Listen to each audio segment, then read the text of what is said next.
Let me begin with something that I think is genuinely counterintuitive, and that requires us to hold two apparently contradictory truths simultaneously, which is always uncomfortable but sometimes absolutely necessary if we want to understand human behavior with any real depth or honesty. The narcissist keeps coming back, and in that returning, in that inability to fully, cleanly, permanently release the person they have genuine feeling for, there is something that functions, however distortedly, however inadequately, however far removed from what healthy love actually looks and feels like as the narcissist's most honest emotional communication. Now, I want to be clear about something before we go any further, because I think clarity here is not just intellectually important, but practically essential for anyone in this audience who has experienced this returning firsthand. I am not arguing that the narcissist's return is safe. I am not suggesting that the inability to fully leave constitutes grounds for renewed engagement, or for the revision of whatever protective distance you have established. What I am doing is something different. I am asking us to look at the returning not as a behavioral anomaly to be dismissed, or as a manipulation to be immediately defended against, but as a psychological document, as evidence of something real that is happening inside a person whose psychological architecture makes the direct expression of that real thing almost completely inaccessible. To understand why the narcissist cannot stop returning to someone they have genuine feeling for, we need to return to something foundational: the developmental disruption at the core of narcissistic psychology, the early relational environment that failed to provide the consistent, attuned caregiving that allows a person to internalize a stable sense of their own worth and their own capacity to sustain genuine connection produced a specific and devastating consequence. It produced a self that experiences attachment not as safety but as danger. A self that has learned, through the accumulated evidence of its earliest relational experiences, that genuine investment in another person leads, with a consistency that feels like inevitability, to the specific pain of having that investment met with withdrawal, disappointment, or conditional love. And so the narcissistic psychology develops what we might call an approach avoidance, architecture a relational operating system that simultaneously needs connection and is terrified of it. That moves toward intimacy, and then, as intimacy deepens and the vulnerability it requires becomes genuinely threatening, retreats. That leaves sometimes dramatically, sometimes coldly, sometimes with a cruelty that seems entirely disproportionate to the situation, because leaving feels, at the level of the conditioned nervous system, considerably safer than staying. But here is what the leaving cannot do. In the case of someone the narcissist has genuine feeling for, it cannot produce the relief it promises, because the person being left has, through the unpredictable alchemy of genuine attachment, become something that the narcissist's psychology cannot simply file away and release. They have become, and I want to be precise about this, a disruption to the narcissist's ordinary internal equilibrium that persists in their absence. The narcissist leaves and discovers, to their own psychological bewilderment, that the leaving has not resolved the feeling. It has simply relocated it. The person is gone from the relational environment but remains entirely present in the internal one. And so they return. Not because they have worked through the terror that made them leave. Not because the psychological conditions that produced the departure have fundamentally changed, but because the internal presence of genuine feeling, unresolved by distance, eventually outweighs the conditioned terror of proximity, until the proximity reactivates the terror and the cycle begins again. The returning is not love made whole, but it is love made visible in the only way a psychology that's defended against its own genuine feeling knows how to make it so. Now that we understand the returning, that involuntary, cyclical, psychologically compelled inability to fully release someone they have genuine feeling for, I want to examine something that operates with equal consistency, but considerably less visibility.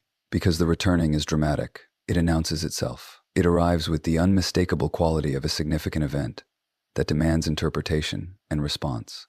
What I want to talk about now is something that operates in the opposite register quietly, almost invisibly, beneath the surface of whatever the narcissist is presenting in any given moment. They are watching. They are always watching. And I want to be very specific about what I mean by that, because there is a quality of attention that the narcissist directs towards someone they have genuine feeling for that is categorically different from their ordinary relational attentiveness. It is different in its depth, in its specificity, in its involuntary quality, and in the extraordinary incongruence between its intensity and the surface behavior that accompanies it. Here is what most people experience in their daily interaction with a narcissist who claims or performs indifference.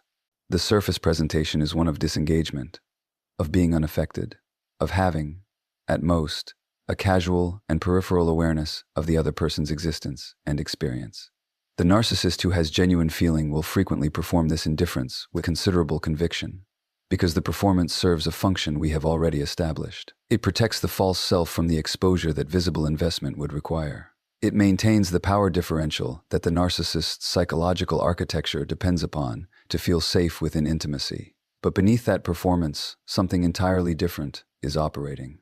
Something that the narcissist cannot fully control precisely because it is driven not by the managed, performed, strategically deployed false self, but by something considerably deeper and considerably more honest than that. The neurologist and memory researcher, Eric Kandel, whose Nobel Prize-winning work on the cellular mechanisms of memory showed us how emotional significance directly determines what the brain retains and how durably it retains it, gave us a framework that is directly relevant here. What Kandel's research demonstrated, with remarkable precision, is that memory is not a neutral recording system that captures experience with uniform fidelity, regardless of emotional content. It is a selective system that prioritizes, encodes, and preserves experience in direct proportion to its emotional significance.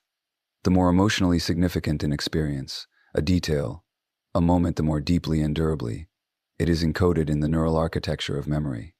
What this means for our purposes is this: the narcissist who remembers with apparently effortless, unsolicited, sometimes startling accuracy the specific detail you mentioned once, the particular preference you expressed in passing, the precise thing that matters most to you that you never emphasized because you never needed to, is not demonstrating a general capacity for attentiveness. They are demonstrating the specific, automatic, neurologically compelled consequence of emotional significance. The detail was retained not because they decided to pay attention to it. It was retained because something in their emotional system tagged it as significant in a way that the ordinary social information of daily life is not. This is the narcissist's genuine feeling, expressing itself through the only channel that operates below the level of their defensive control, the channel of involuntary, emotionally driven memory and attention. They cannot choose to remember these things any more than they can choose to forget them. The significance is encoded at a level considerably deeper than conscious decision. And this is why the specific quality of attention they direct toward someone they genuinely feel something for is so different from the attention they direct toward everyone else. With everyone else, attention is a resource they allocate strategically, according to supply calculation and relational utility. With the person who has genuine significance for them, attention is something that allocates itself, without permission, without strategy, with the quiet insistence of something that operates entirely outside the narcissist's considerable capacity for relational management. They notice you the way a person notices gravity, not because they chose to, because they cannot help it.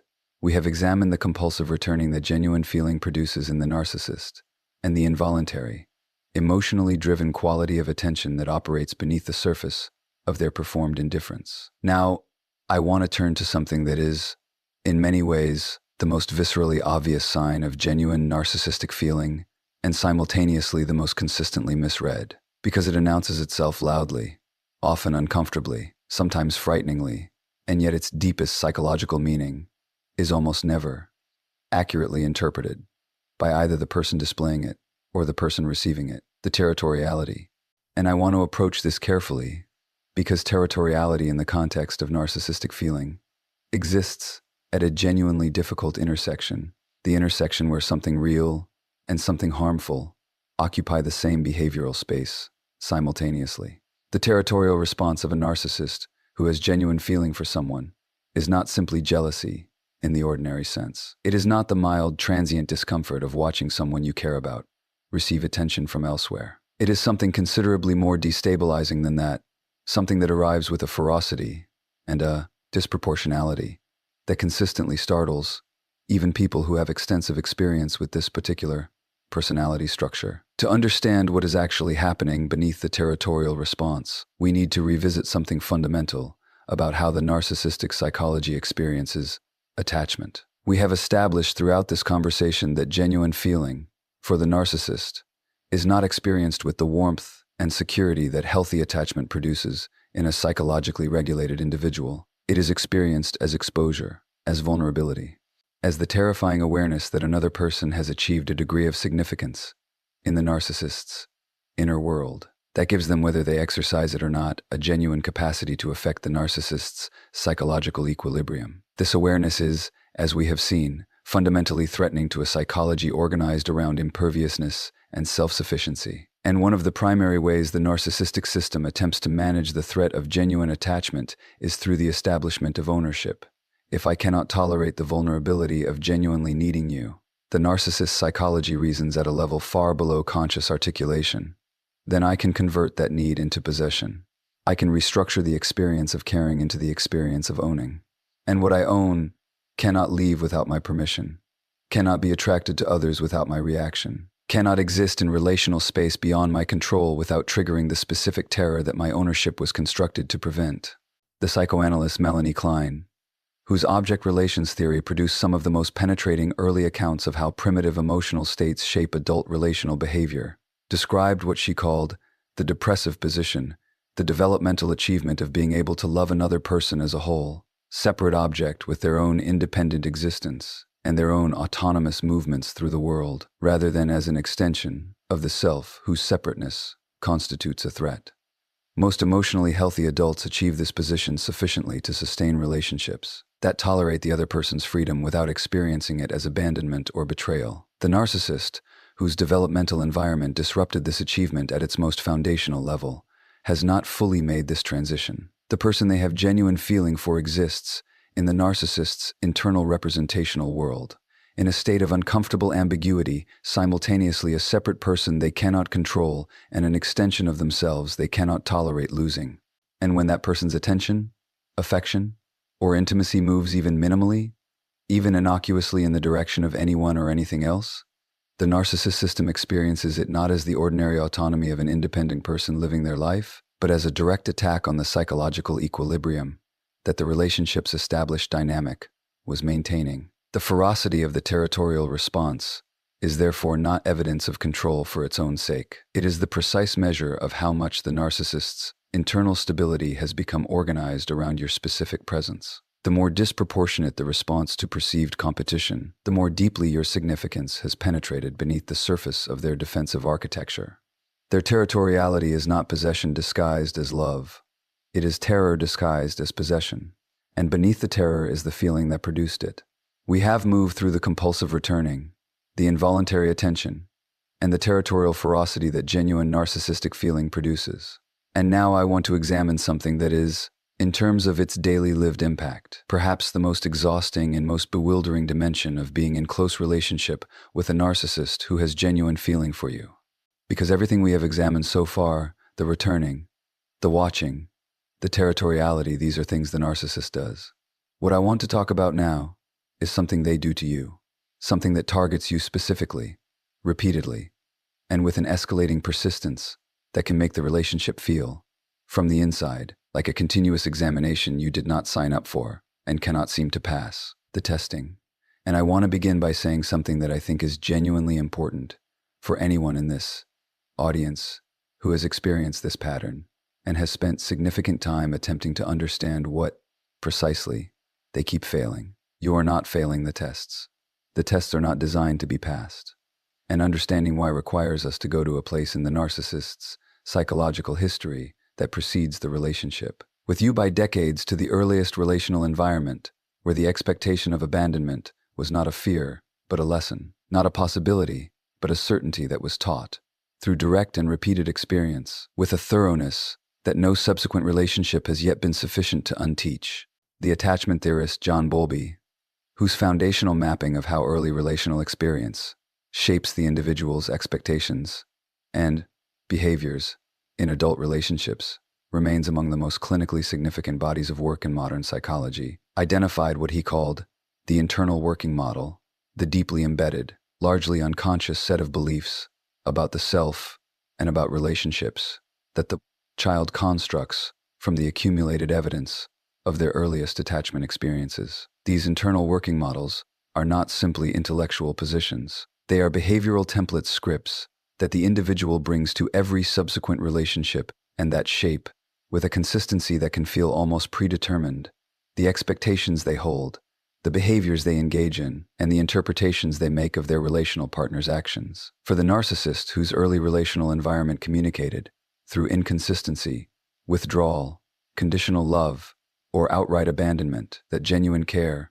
is unreliable, that people who claim to love you will ultimately demonstrate through their behavior that the love has limits, conditions, and an expiration, the internal working model carries a specific and devastating conviction. That abandonment is not a risk to be managed, but a certainty to be anticipated.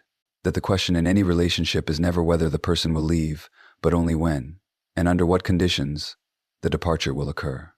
The testing is the behavioral expression of this conviction.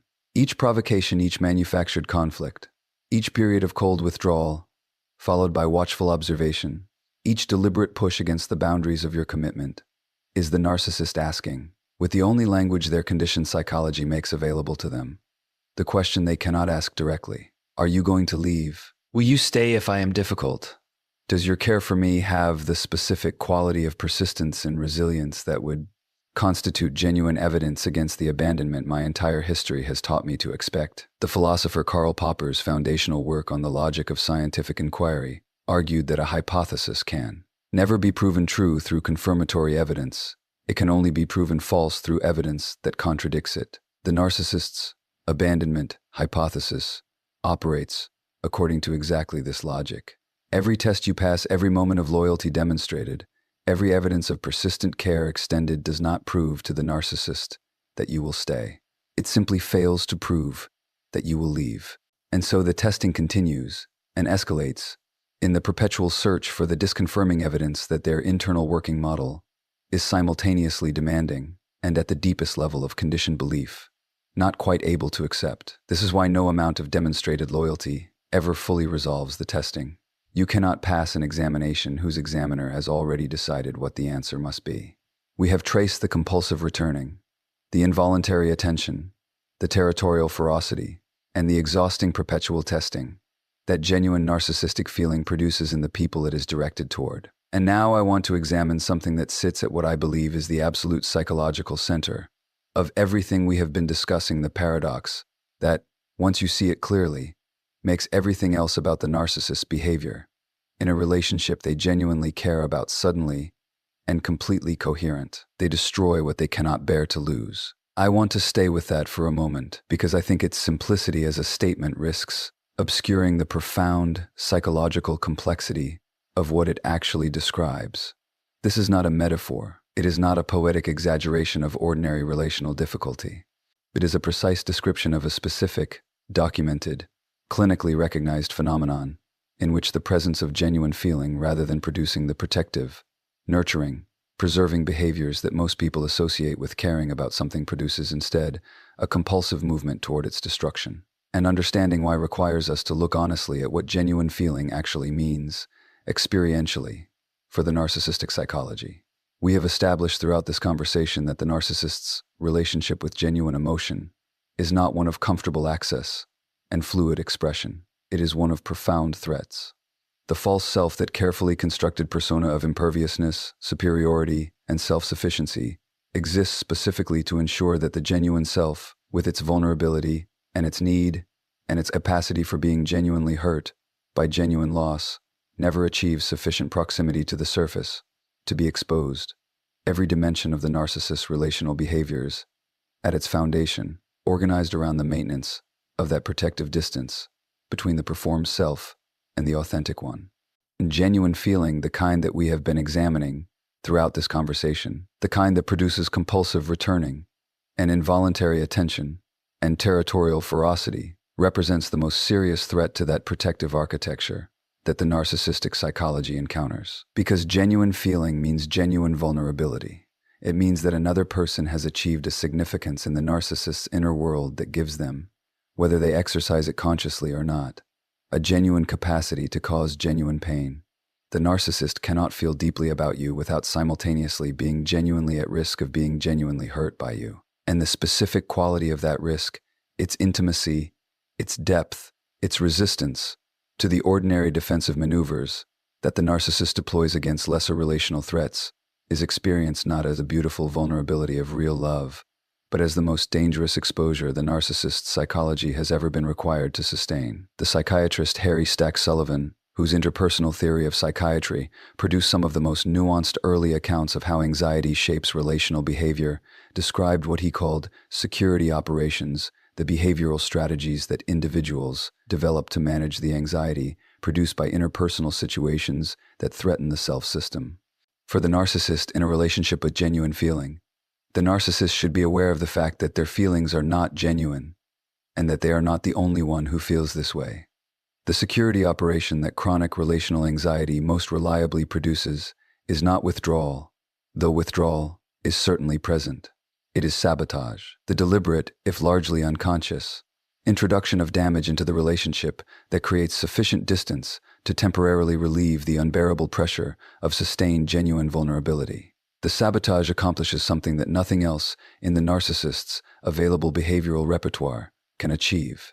It converts the terrifying passivity of being at genuine risk from another person's potential departure into the relatively more tolerable activity of being the agent of the relationship's disruption.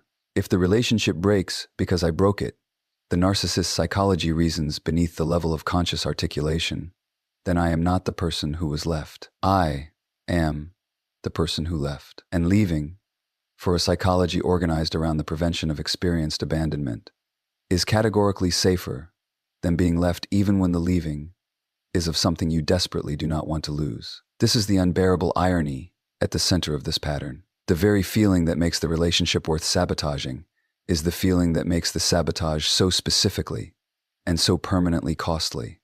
They damage what they love because loving it makes them too vulnerable to tolerate keeping it intact.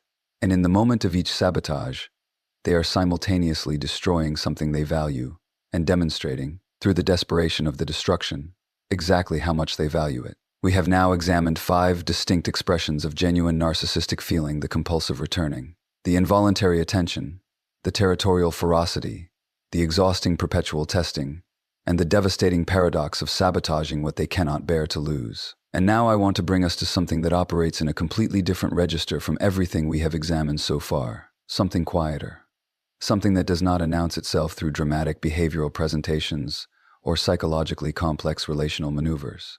Something that, if you were not paying close attention, you might have missed entirely, because it arrived in the most ordinary and most unexpected of forms: the generosity. And I want to begin with something that I think is genuinely important to establish before we examine this particular sign in any depth. Narcissists are not, as a general observational matter, generous people. This is not a judgment. It is a clinical description of a psychological structure that is fundamentally organized around receiving rather than giving, around the accumulation of supply rather than the distribution of care, around the extraction of nourishment from the relational environment rather than the contribution of nourishment to it. The narcissist's relational economy, in its ordinary operation, is extractive. Resources emotional, practical material flow, predominantly inward. The giving that does occur is typically instrumental, calibrated to produce a specific return in the form of admiration. Obligation, or the confirmation of the narcissist's own exceptional generosity as a quality to be recognized and appreciated, which is precisely why the specific generosity that emerges towards someone the narcissist has genuine feeling for is so diagnostically significant, because it does not follow the ordinary economic logic of narcissistic giving. It is not primarily instrumental. It is not deployed with the strategic efficiency of a person calculating the return on a relational investment. It arrives, sometimes suddenly, sometimes unexpectedly, sometimes in ways that seem almost incongruous with the narcissist's behavior in every other dimension of their relational life, with a quality that is, for someone observing this personality structure closely, genuinely surprising. The developmental psychologist and attachment researcher Mary Main, whose adult attachment interview produced some of the most nuanced tools for assessing how early attachment experience shapes adult relational behavior, identified what she called earned security, the capacity, developed through sustained and genuine relational experience, rather than through ideal early attachment, to offer something approaching authentic care to a specific other person, even within a broader psychology that struggles with genuine intimacy. What Maine's research showed us is that the capacity for genuine generosity is not entirely inaccessible to the insecurely attached individual. Under specific relational conditions that include the presence of genuine feeling for a specific person, something that approximates real giving can emerge, however inconsistently and however incompletely, through the layers of the defensive structure that ordinarily prevents it. The gift the narcissist extends towards someone they genuinely feel something for carries a specific quality that distinguishes it from their ordinary instrumental giving. It costs them something. Not necessarily in material terms, though it may, but in the psychological terms that matter most within the narcissistic economy. It costs them the control that comes from being exclusively the recipient. It costs them the invulnerability that comes from never being the person who gives more than they receive. It costs them the carefully maintained position of emotional creditor that the narcissistic relational structure is designed to permanently secure. And here's what makes this cost so psychologically significant. As a signal of genuine feeling, the narcissist's psychology is extraordinarily resistant to paying relational costs that do not produce calculable returns. The entire false self structure exists, at one level of its function, as a mechanism for ensuring that the narcissist never gives more than they receive, never occupies the vulnerable position of the person who has invested more than the other, cared more than the other, been more exposed than the other. When that mechanism is overridden, when the giving occurs, despite the cost, without the clear instrumental return that would ordinarily be required to justify it, something beneath the mechanism is doing the overriding. That something is the feeling. Finding the only outlet the narcissist's psychology comfortably allows the giving of things, of acts, of practical care, because the giving of self, the direct expression of genuine feeling, in the relational currency of vulnerability and emotional disclosure, remains, for this particular psychology, simply too threatening to sustain. We have now moved through 6 expressions of genuine narcissistic feeling, each one revealing a different facet of an emotional reality that the narcissist's psychology makes extraordinarily difficult to express through the direct, vulnerable, mutually nourishing channels that healthy love requires. And now I want to examine something that operates with a subtlety and an intimacy that distinguishes it from everything we have discussed so far. Because the returning and the territoriality and the testing and the sabotage and the generosity, all of these are behavioral. They are things that can be observed, documented, pointed to as evidence of something happening beneath the surface. What I want to talk about now is something that operates in a different register entirely. Something that is less a behavior and more a revelation, involuntary, undefended, and carrying a quality of authenticity that the narcissist's most carefully managed behavioral presentations almost never achieve: the remembering. And I want to be very precise about the specific quality of memory I am describing, because I think the distinction between what we are examining and the narcissist's ordinary strategic retention of information is critically important, both for understanding what the remembering means and for protecting yourself from confusing the two. The narcissist, as we have established across multiple conversations, does retain information strategically. They catalog vulnerabilities, map the architecture of your psychological landscape, file away the details that constitute their most effective leverage. This strategic memory is deliberate, even if its deliberateness operates largely below the level of fully conscious intention, and it serves a function that is, at its foundation, self-protective and supply-oriented. It is the memory of someone building a case file, not the memory of someone falling in love. What I am describing is something categorically different.